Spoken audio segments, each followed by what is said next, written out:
In the rolling plains of Iowa, there lived a farmer named Jack Reynolds. A third-generation farmer, Jack inherited not only his family's land, but also their debts, their doubts, and their dreams. At 32, Jack found himself standing in the middle of 400 acres of cornfields that had been ravaged by drought, debt, and despair. His father had passed away 2 years earlier, and Jack was left to manage the farm on his own. The old tractors coughed more than they ran. The barns needed repairs. And the bank? They were calling every week. But Jack wasn't ready to give up. Not yet. He remembered what his father used to say, "The land only quits when you do." So Jack got to work. He sold his truck, kept the tractor, canceled cable, kept the seeds. And every morning before the sun touched the sky, Jack was out there plowing, planting, praying. But the struggle didn't stop. One brutal season, a hailstorm destroyed 80% of his crops. The bank moved to foreclose. Jack hit rock bottom.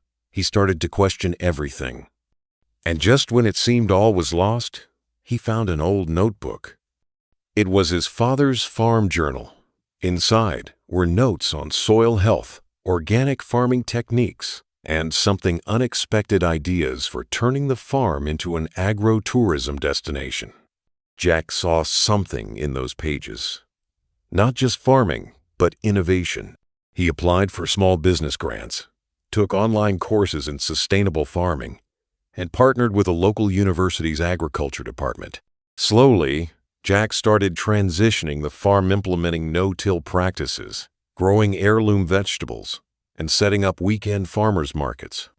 He also built a small barn into a bed and breakfast for city dwellers craving rural escapes. At first, the neighbors laughed, but within 2 years, those same neighbors were asking how he did it.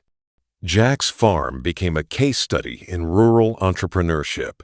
From YouTube interviews to local news, his story spread. He began mentoring young farmers, teaching them not just how to grow food, but how to grow dreams from the dirt up.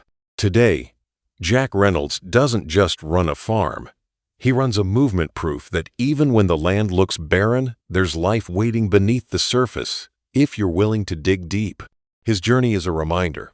Resilience is not about never falling. It's about rising again, every single time, with calloused hands and an unshaken heart. Because sometimes, the last harvest is just the beginning.